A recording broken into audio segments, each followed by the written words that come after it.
One of the people who I've never met, but who has shaped my life, is Saint Alphonsus Liguori.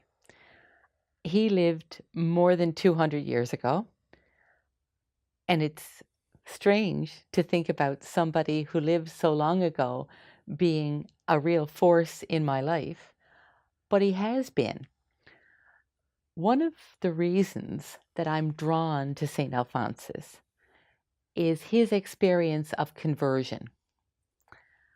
When I hear the word conversion, I often think about a one-time event that changes somebody's life and they're never the same. Often, when we hear people talk about conversion, it's as if I met Jesus and it happened once and I never went back. And there's a way that's true. For me, that was my baptism.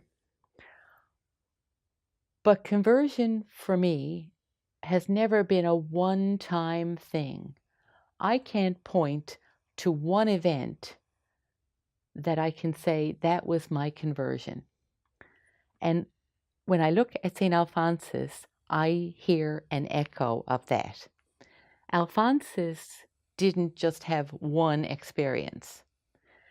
Many of us point to the time when Alphonsus lost his first and only court case, and he left the courtroom in disgust, walked to the church of Our Lady of Ransom, laid his sword at her feet and said, "O world, I know you now," and gave it all up, went home to bed. When he got up, he decided to be a priest, went on and founded the Redemptorists. And sometimes we tell the story of Alphonsus' life as if he had one conversion, and that was it. And I think that that's a disservice to Alphonsus, but more importantly, that's a disservice to most of us. Many of us have had many moments of conversion. If I look at my life, there's an image that I use. Have you ever looked at a sunflower? A sunflower turns as the day goes on toward the sun, constantly turning to face the sun as it moves through the sky. Well, if you substitute the U in sun for the O in sun, that's what our lives are like. We are constantly, if we're being attentive, we're constantly turning toward the sun, trying to follow the sun, be more and more like Jesus. That's Alphonsus' story. He may have had that one moment, a decisive moment, where he said, "My life has been changed. I can never go back to what I was before." But that happened again. In the streets of Naples, again, Alphonsus met the Son of God. This time, he met the Son of God in the poor, in the people of the streets who didn't have the right clothes to go to church. Their teeth didn't look good. They were too poor to give money.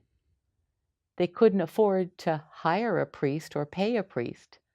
And so Alphonsus went to them and trained others to go out to them and teach them about God, about the love of God and the plentiful love of God.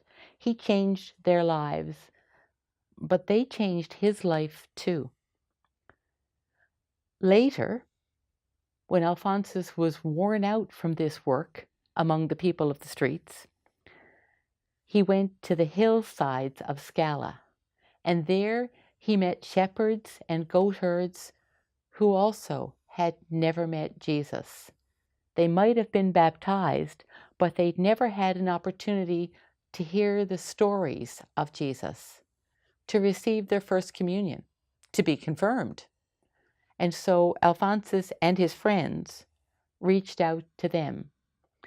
Those people changed Alphonsus too. He learned to speak in language that the poor could understand. Later, when Alphonsus lost his preaching voice, he began to write more. And he wrote for two audiences. He wrote for the intelligent and the learned, and he wrote for the ordinary people, people who needed simple language. He wrote in a way that the simple people could understand. Alphonsus' conversion, that constant turning toward the poor and toward God in the poor, is a guiding light for me, and I hope for other people too. Conversion is never a one-time event. Even if we have one decisive moment when we meet Jesus and he changes our lives, we must be open to the fact that he will do that again and again and again and again. If we are faithful, Jesus is more faithful, and he constantly calls us to more.